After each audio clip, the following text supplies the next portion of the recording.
This January, for the first time ever, I have been trying my hand at keeping it dry. It's a great way to reset for the year, and hey, abstaining from alcohol for 1 month can't be that hard.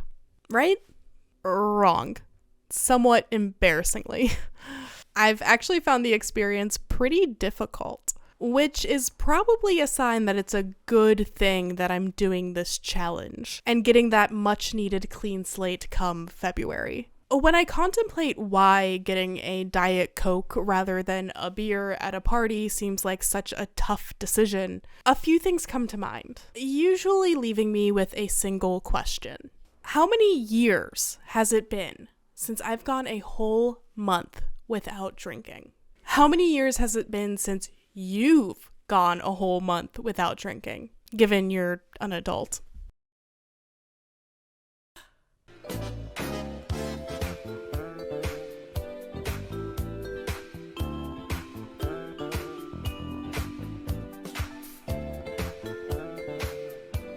And all I've got to offer is sensitivity, intelligence, and charm.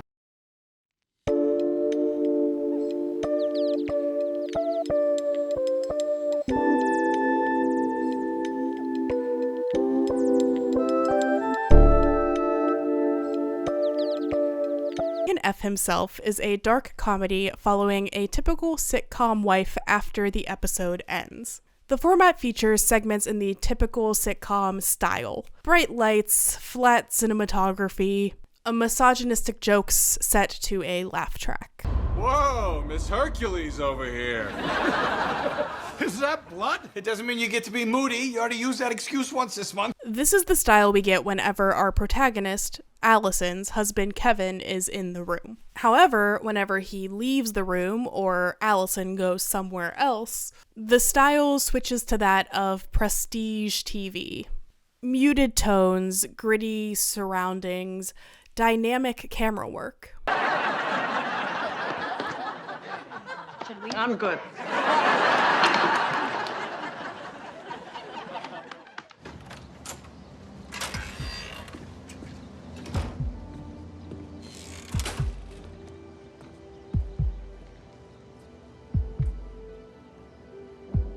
Needless to say, the show has a lot to say. I said say twice in the same sentence. About feminism, class, groupthink, and most important to this video, alcohol consumption. A running gag in the sitcom portions of Kevin Can F Himself is how much beer Kevin and his posse consume, as is the case in like a lot of American sitcoms. Think Homer Simpson and Duff Beer. Think Charlie from 2.5 Men. Think Nick from New Girl. Excessive alcohol consumption is a consistent punchline. A relatable quirk. A study performed by Auckland University recently found that of depictions of food and drink in TV and movies, alcohol makes up 30%. And hey, it's funny, right? Drunk people get into all sorts of hijinks, with their limited inhibitions and all. And at the end of the day, it's really just a joke. But what about when the sitcom lights turn off? What about when we're faced with a reality without the laugh track? Kevin Can F Himself answers that question. When we're seeing things from Allison's perspective, the gritty drama portion of the show, what we're faced with is the reality of substance abuse. Allison guzzles entire bottles of wine in one sitting multiple times throughout the show to cope with the realities of her living situation. In episode 1, she even finds herself seeking out more hardcore substances. For the majority of the show, when Kevin drinks, it's presented as quirky, funny, classic husband behavior. When Allison drinks to deal with the consequences of Kevin's drinking, we're faced with the hangovers, the exhaustion, the mood swings. Hey. Are you okay?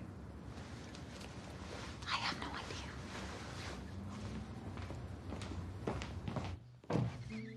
idea. Babe, I'm sorry I passed out in your rose bushes last night. We don't have rose bushes. Well, where'd you pass out? Because you look wonderful. Perhaps the most in-your-face depiction of the disparity between sitcom and reality is when Kevin's best friend Neil is pulled from his soundstage bubble into the real world of his sister Tammy and Allison.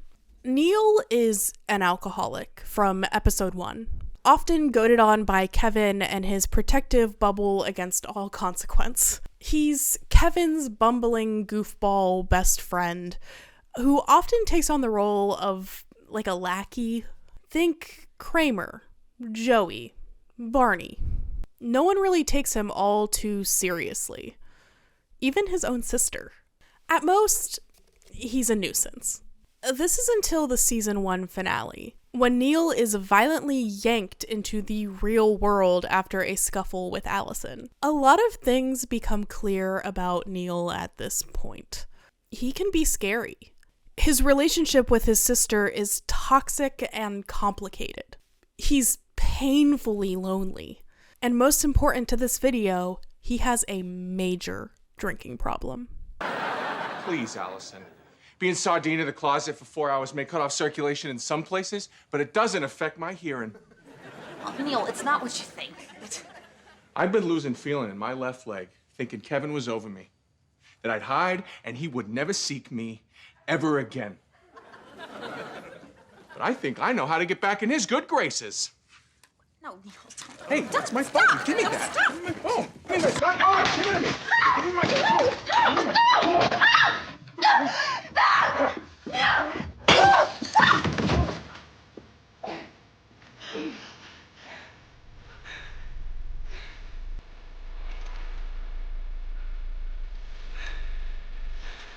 What the? You're not gonna tell Kevin anything. In the season 2 episode, Jesus Allison, Neil takes his sister ice skating for her birthday. Something we learn is an annual tradition. Since entering the, quote, real world, Neil has been racked with guilt over his relationship with Kevin and his knowledge of a plot to kill Kevin. Don't worry about it. And his failure to stand up for himself as an individual. At the skating rink, he turns to alcohol. What would usually be a comical solution, resulting in many hijinks and maybe even an entire plot of a sitcom. But not here in the real world. As he drinks, Neil becomes belligerent and ultimately gets him and his sister banned from the skating rink for life, further damaging his relationship with Tammy and further embarrassing himself. Once again, the women in his life, in this case Allison, have to step in to get the ban reversed, so Tammy can regain one of the few things in her life that she genuinely enjoys, ice skating. It's at this point that Neil disappears for a bit. They find him at a bar. On the other side of the coin, we have Sam. Sam is a recovering alcoholic and exists mostly in the real world of the show. Sam is an old flame of Allison's who moved away from their small New England town a number of years ago, got married, got sober, then moved back and now owns a restaurant with the help of financing from his in-laws. Very early on, Sam invites Allison to an AA meeting where he will be receiving his 8-year chip. Allison seems to indulge the ceremony. She mostly sees it as a way to get closer and rekindle an old romance. She doesn't really seem to take his sobriety all that seriously. In fact, I may be misremembering this, but I think she forgets a couple times throughout the show and ends up offering Sam a drink. She's also always at the restaurant asking him to serve her alcohol. As predictable as it is, of course, Sam ends up leaving his wife and starting an affair with Allison. As their relationship grows, his own behavior grows more erratic. If you've ever tried to cut back drinking for any period of time, you know the word trigger in relation to alcohol, not like trigger warning. Allison is a trigger for Sam, much like Kevin is a trigger for Neil. The difference is that Sam got out and seems to have built the toolkit to deal with that trigger. Sort of. I recently read an interpretation on Reddit that Sam is the sober foil to Kevin. I'm still thinking about that. I'm not totally sure I agree, but I do see the similarities. Sam betrays his wife for his own gains, mooches off her parents, and can be very selfish. All with the caveat that he's sober enough to stop before things really spiral out of control. He doesn't have the sitcom glare. He has to face his consequences head on. It's not until the very end of the show, the finale, that Kevin has to come face to face with his actions. Allison confronts him with divorce papers, and we finally get to see him for what he really is. He's belligerent, he's scary and unpredictable. I want a divorce. Sorry, I thought you said divorce. I did. No. No, Allison, you... Of course I do.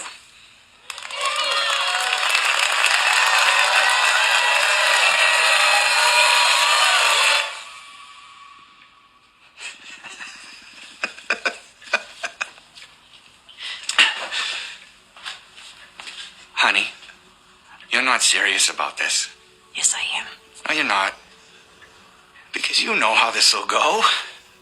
You leave me and you will be back begging for help or money or attention before you know it. That's not true. It is true. Because this is just like when you thought we should move, or you should try school, or you had to go to Paris.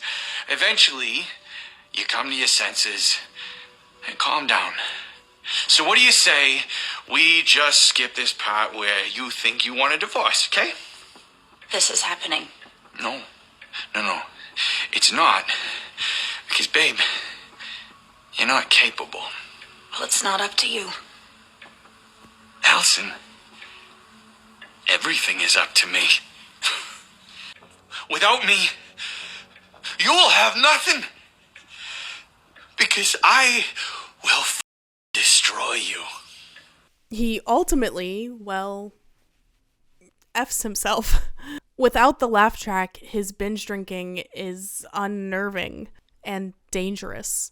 It's worth noting here that Kevin Can F Himself takes place in Worcester, Massachusetts, a town which in our real world saw a 35% increase in drug-related deaths from 2021 to 2022. A town where, according to first-hand accounts on Reddit, binge drinking is a part of day-to-day life. It's a given.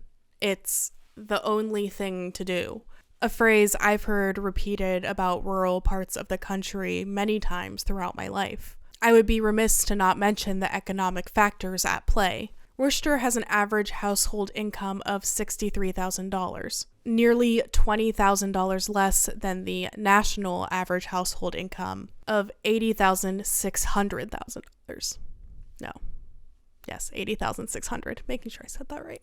Worcester also has an unemployment rate of 4.3%. It's also worth noting here that according to a study conducted by Susan E. Collins of Washington University, findings have indicated that people with a higher socioeconomic status may consume similar or greater amounts of alcohol compared with people with lower socioeconomic status, although the latter group seems to bear a disproportionate burden of negative alcohol-related consequences. The consequences of heavy drinking just hit harder when you're low income. But sitcoms are shows, right? What are the real-world impacts of these ongoing gags? In a study conducted by, bear with me, the Radboud University of Nijmegen of the Netherlands, apologies to my Dutch friends in the audience, where 20 male participants were shown one of two movies, American Pie, which features 23 drinking scenes, or 40 Days and 40 Nights, which is a relatively dry movie, and given access to a fridge full of beer and soda. The American Pie group drank an average of 3 beers throughout the course of the movie, and the 40 Days group drank an average of 1.5 beers throughout the course of the movie. Those who were shown a beer commercial before the film, regardless of which one it was, drank an average of 1.5 more beers than those who were not. Television creates culture, and culture creates television. It's a delicate loop that does matter, and it's naive to ignore that. After this month is over, I'm probably gonna start drinking again. Just hopefully with a bit more restraint and a new frame of mind. There's nothing wrong with a drink, or even a crazy night out here or there. But once you start looking like a sitcom dad, it's time to turn off the bright lights and face the reality. Your loved ones won't be as forgiving as Kevin's bubble.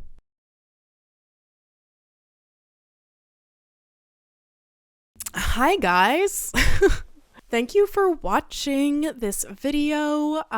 We'll see if it gets out in January. It might become a February feature. If you liked the video, why not give it a thumbs up, leave a comment, subscribe if you would like to see more like this. If you would like to support the channel, links to my Patreon and some merch are in the link tree down below. And if you didn't like the video, Jesus, Allison. Bye.